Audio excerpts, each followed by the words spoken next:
Hey, Barry. Are you going to be here today?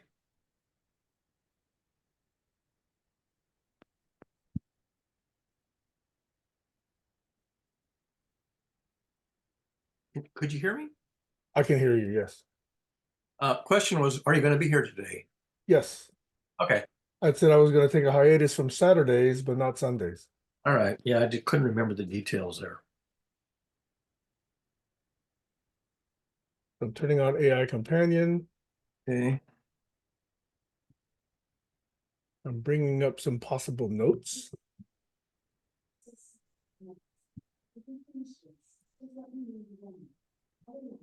Before other people get here, I was just curious. Yeah. How's your blood sugar, Barry? How's my blood sugar? Yeah. As far as I know, it's fine. Is it supposed to be not fine? Mine is not fine. That's why I have Oh, to pay extra attention to it lately. oh, mine is the blood pressure, not the blood sugar. Mine is I have both. yours is both. Yes. Oh, Ah, um, had a banking. oh, Heiner's here. Yeah. Hunter. Hello.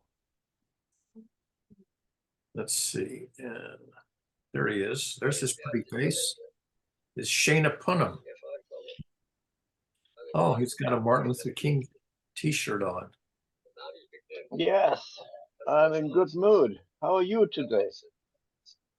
Well, we seem to be chugging along at a modestly healthy state. Is the good mood internally inspired, or is there something else going on? I don't think not sure he heard you. Hunter, can you hear me? Oh, you're asking me? Yeah. Well, I'm relaxed. I've been roaming around in my new home, slowly recovering after the 3 weeks in Dubai for the climate gathering. And well, just waiting for the sundowner. You see, sun is coming down. Wow, it's already getting dark there. It's only Yes, 11, 10 hours ahead of me, so they're probably only 11 a.m. here. But yeah, you're 6 hours. yeah, So, yes, yeah. sometimes it's important to get the reality check or some ground truth. Sure. No, everything is fine. I like my place here, and at the moment we have a week strike, so there is no train, and then it's even better in my place. Otherwise, I have the train connection, and I have to do something with my window and my balcony and the window in my kitchen that it's less noise. But So Hunter, my place is a hideaway, so I have a little bit more noise protection. so I haven't caught up with you in a long time. I don't understand the circumstances of your move, or whether you still have the old place, or whether this is in the same city, or tell us a Oh, story. you're a curious man. I like that. Well, why not? You never visited me, so you cannot compare to my old place. Hey, I visited Germany twice and got together with you at least twice, right? But not in Berlin, in my place. No, Well, I'm I was speaking ready to about. do so, remember, until your plans changed. Yeah, you say that's another story. Um, I was 10 or even more than 10 years in my old place, and I had to leave. It was also in the green in the west of Berlin, close to the city, but also in the green.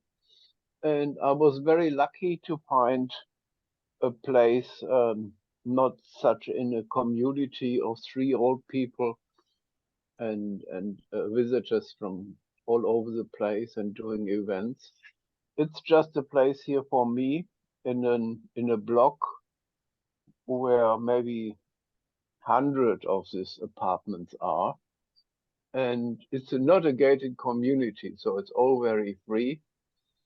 And I was lucky because it's very difficult to find something for living in Berlin, especially when you have a limited budget. No, I can show you, put some light on and do a home story.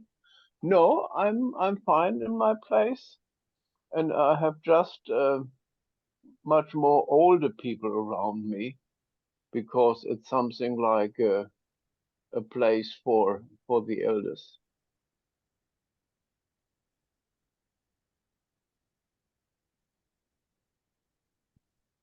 So how far is it from your old place? I have a direct bus, like a regional bus, which gets me there in 12 minutes. By bicycle, I take 20 minutes. And my place here is very, very close to the fairground, to the Olympic Stadium, to all the metro, train, bus, or whatever connections. Very, very central to the bus station and to the train.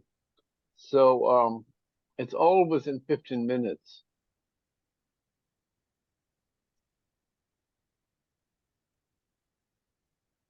So next time, you seem to be still a traveler. Just Yeah. have a stopover in Berlin. I'm going to be in the UK again, either August or September. You always go to the British, go to the Germans. They're different. Well, half the time I do take a detour and go to Germany. I've been doing that. Okay, next go. So when we are alone, I can give you a home story, show you my place. And it's not really that you have your own room, but it's a separate place in a larger place. If you want one day or now, I don't know what's on the agenda. I'm ready. Okay. Can I ask a question of this esteemed group? Boy, Heretofore, I think pessimism to me is a non-optimal way to live. And I've always thought, hey, you got to look to the future. You got to believe you can make a difference. So in some sense, optimism is the only way to actually live life. I've been living that, and I've been trying to characterize that. So I ran across an article, and I'm going to paste the link in here. It's from Neuroscience News that says that it's not monotonic, and that to some degree, optimism is linked to bad decision making, especially in entrepreneurs, which is really what the article is focused on. So I was curious about this balance of how to live life from pessimism to optimism dimension. Now, I understand there's plenty of other dimensions to talk about, but this is one I found curious. So anyway, it's a possible topic if you guys have a view on this. I do have a view, but it's perpendicular to the dimension that you propose as the constraining dimension. Realism, neither optimism nor pessimism, but realism, the most realistic model, not the most pie in the sky model, and not the most pessimistic model, but the most realistic model, the one that matches observations of the reality as closely as possible, and not anticipating more than what you're going to get or less than what you're going to get. You spend any amount of time, either now or before, with people in deep depression? I've been in deep depression for 40 years. But my pessimism is realistic. That was my next question. I don't know if you watch Sabine Hassenfelder, maybe Heiner does. I was watching a recent video of hers just yesterday on climate change, and she points out that people give her thumbs down on her climate change topics. They can't stand it. And she says, I don't like this video either, even though I'm making it. And the reason is that her realistic model of climate change is downright pessimistic, but realistically so, based on careful evaluation of the evidence that we're in deep crud. And the only question is, how long do we have before the crud hits the fan? Is it 5 years, 10 years, 15, 20 years? And the issue she was looking at is just how long do we have before we fall off the edge of the cliff? Not, are we going to fall off the edge of the cliff? So I actually find nothing to disagree with, but let me put two stages on the table. One stage is having sufficient energy to actually create a model. And then the second is how you respond and act based on the model. Okay. So I'm completely with you on this second stage aspect. But the first stage, there sometimes is not enough energy in some people to even come up with a model or to come up with a new model. In other words, they hang on to old models. They believe what they're told. It could be a simple one-liner. It could be a real downer. And yet that's what holds in someone's life. And that could be the basis of a lot of pessimism. Most people don't have the aspect that I'm curious about. Most people don't have the faculty of evaluating a model, let alone creating one. And so they go by stories. Most lay people will take a story that they can understand, even though it's a naive, simplified story, and they will abide by whatever story some quote unquote authority figure gives them that's within their wheelhouse to apprehend. Sabina Hassenfelder points out that if you really want to find a model that's reliable, you got to do the scientific work, which she says is damned hard and unpleasant. And she says she's read the papers. She doesn't enjoy it, but it's necessary. And then she tells you what she has found and what the controversies are between the so-called hot model and the cool model. There's two different models about how long we have to go. And she works her way through it. And it's like a 40-minute video, and your eyes will glaze over unless you're really able to digest this. And she points out most people can't follow this material at that depth to understand what to believe and why. But she goes through it. She says, I'll get a lot of thumbs down in this video because people can't stand these videos. She said she'd give it a thumbs down too, except it's her own video. So most people don't have the faculty of evaluating critical thinking, let alone constructing a model. Okay, so can we focus just on the people who may have the capacity to do so? Yeah, it's about probably a fraction of 1% of the general population. Well, if you're talking about formal models, I would agree. But people have stories that tell themselves, as you point out. Everybody's got, well, that are, let's say, more well-founded than others, right? Some are fairy tales. Others are actually, reasonable takes, even though they're not formal models. Yeah. And those people in particular, I'm curious about those who can consume or ingest new information or new models and consider adapting their own model to the new information. Well, the key word there is adaptation. It's not adapting the model. It's how will humans adapt to whatever climate change occurs in the next so many decades. And then in particular includes moving agriculture from one zone to another zone because the zones are moving on the surface of the earth. So that the people in the equatorial zones are going to be really screwed. And a lot of agriculture will be moving mainly to more northerly latitudes because that's where the land is. There's not very much land south of the equator. So you're going to have migrations. So you have the migration issue, which is essentially a political issue. You've got the agricultural issue, which is a technical issue as well as an adjustment issue and an economic issue. So she lays out all these factors of which the error bars are pretty big between the best case and the worst case scenario, and you have sort of the median there. And she walks your way through it. She says, no matter what, it's going to be challenging. And people are going to die. The people in the worst situation are going to be screwed. They're going to have famines and droughts. And some of them will successfully migrate to more temperate climates, and some agriculture will successfully migrate. But she says, no matter what, it's going to be bad. Just how bad depends on, these unknown parameters in the models that between the best case and the worst case scenarios. Best case says, oh, you can maybe make it to 2050, and if you're dead by then, you won't care. And other ones will say, but your adult children will already be feeling it, in the 2030s. Some of the worst case scenarios.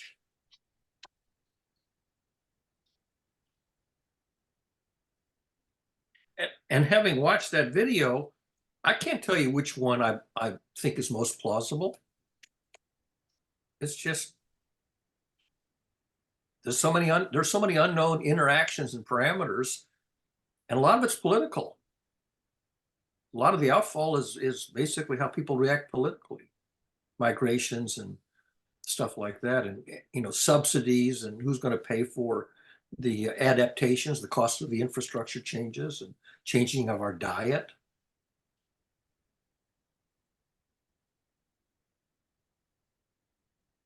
I mean, Heiner goes to Davos and they talk about this stuff, and he comes back depressed because there's no one clear consensus. No consensus. Not even a crude consensus. I need to correct you. I didn't went to Davos. I went to Dubai. Dubai, sorry. I got the name. And the whole, well, it's quite a different bunch of people. It's more elitarian in Davos, and Dubai is more like a circus, but the topics are all the same. Yeah. And the way to think into worst scenarios and best scenarios, it's already part of the problem, because it's in the future.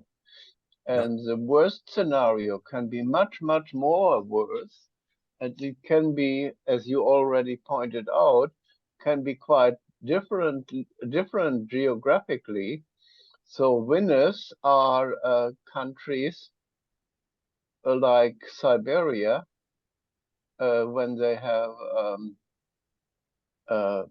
solved all the problem with methane, and they are not in the swamps anymore, and it's more dry.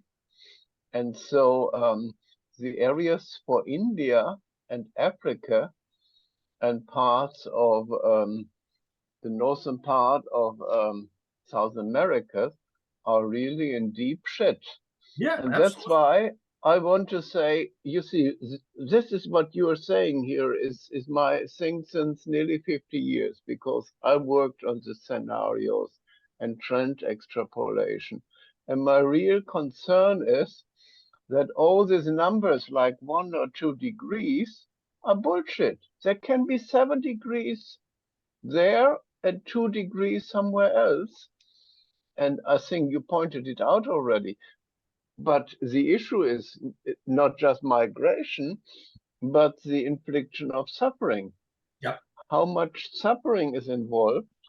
And that's why, you see, I went to my library. I somehow finally come to find books again.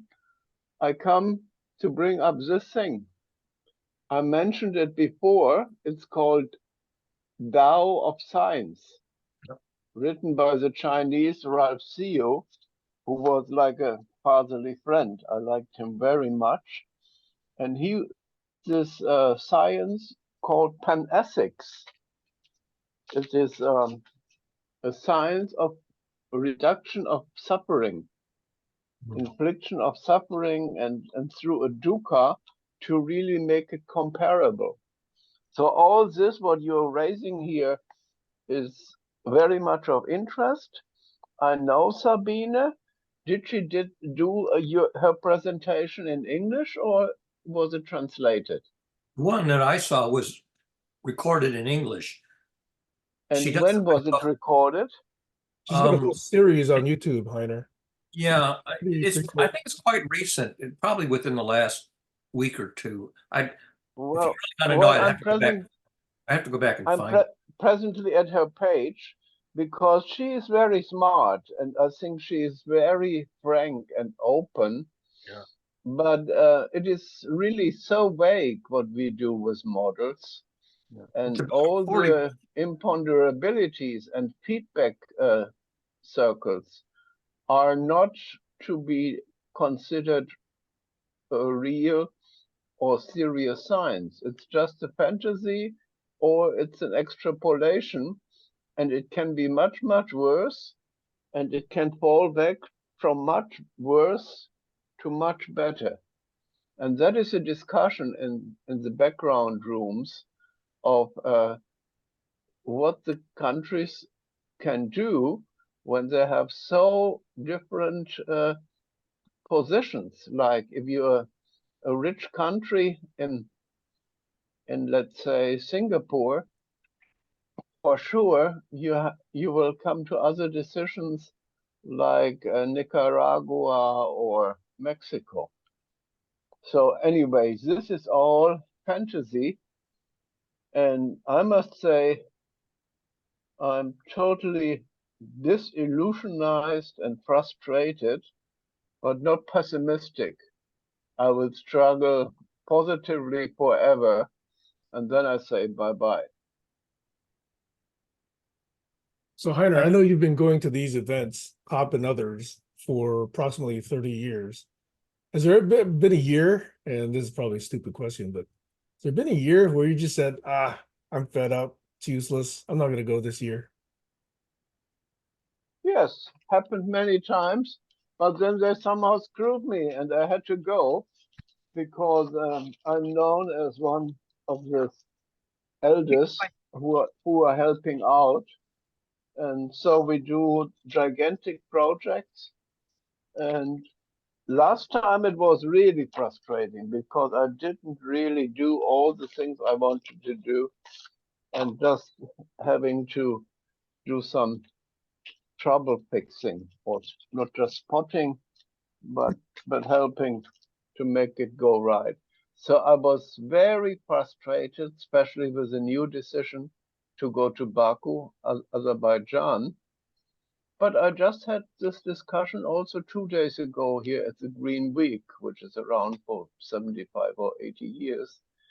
They say there the issues come together. So it is very good to have the civil society, the conference of the parties being also a conference of the partnerships and the people.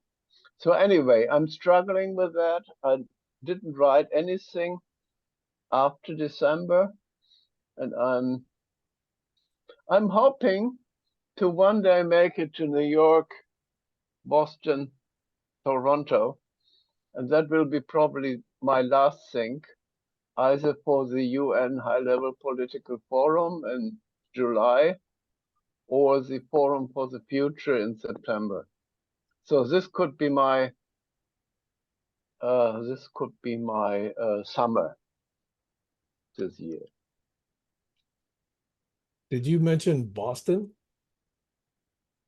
Well, I'm thinking about going not again to this very specialized conferences like the climate or whatever social or whatever summit, but go to the two major events in New York in July or September.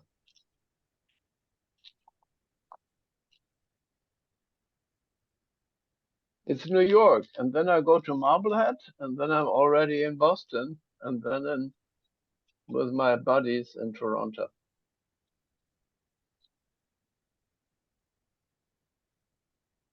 Just a quick meta question. Good to see you, Sam. I was curious. I turned on AI Companion early. And so is that able to summarize for you what's been discussed or mentioned till now? I'm not sure. Let's see. I when I click on it, it says that I need a request. So I'm like, okay, so I guess you didn't turn on. By the way, you can go to your website, log in and turn on the profile so that every time you log on your machine, it will automatically do that for you. You can turn it off if you don't want it, but so let me do a catching me up. Today, when I turned it on for everybody. So I don't know what more I need to do. Yeah, I'm Is saying it you don't something have to like turn it on. Otter? Is it something like Otter? Yeah, no, it's Yeah. a smart altar. It's a smart Otter. Yeah. Oh, Not word send for me the word. link. It's a summary, right? It's a summarizer, not a transcriber. At the top, it says a participant has enabled, oh, closed captioning, never mind, wrong one.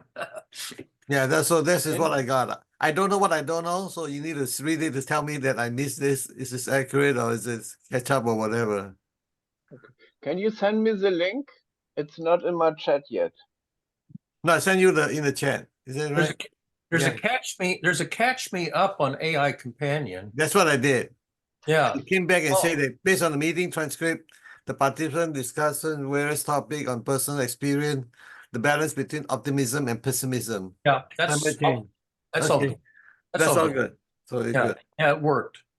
That's good. That's good. Yeah. Yep, But but again, Sammy, if you want, you can go to your website interface and turn it on automatically. And there are many features now you can default it so that, I mean, for me, it's like when I leave the house, I want the door locked and the window locks automatically. I don't care about checking each one windows. Yeah.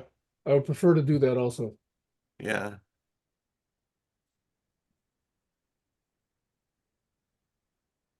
So anyway, the But question I asked, you need a Zoom license? No, you don't. Yeah, I don't need it. I don't think Barry can do that, right, Barry? do which? To turn on the auto companion, the AI companion, turn on in the website interface. I haven't tested to see if I can do that on mine I without have this. no idea. I have license, so I can't answer the question. I don't know what I don't know. By the way, Barry, just to share that with you, my dear friend from 20 years ago, 25 years ago, maybe 30 years ago, David Barry is the name. He was the head of the Department for Sustainability for Clinton.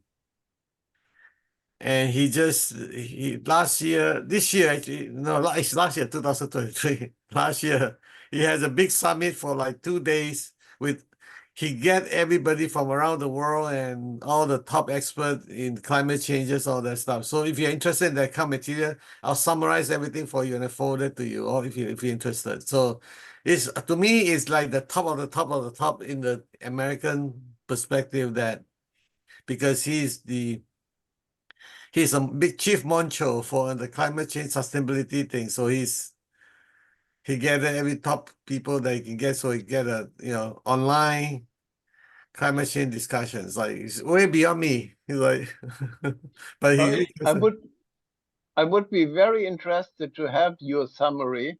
He Okay, is for me like the big names and I can show you his name in many of my gray literature. yeah. And Anyway, he even once I wrote some find it, books. so I'll get you the all. I mean, I'm on their mailing list as well, so I get myself into everything that's way beyond me. I don't have the bandwidth to deal with or the brain power to deal with because it's just so beyond me. But what I really love about it, again, we talked about this a couple of weeks ago, which is we can have all the theoretical physicists, 100 of them talk about it, but then we don't have the experimental physicists to do the experiment. I don't quite give it the weight. So he have invited many of those ground workers, the head of the department, the head of the this, the head of that, and give the talk in 20 minutes, 10 minutes. It's a whole day event.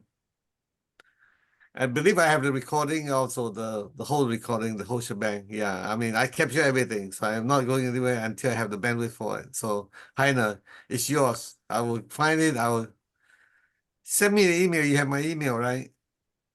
Yeah, my name is my email. Your name is email. I got it. Okay, I'll make a note for myself. So I may not get to it this week. I don't know what's as soon as I get it because there's a lot of material. So anyway, I have some other weeks to fill.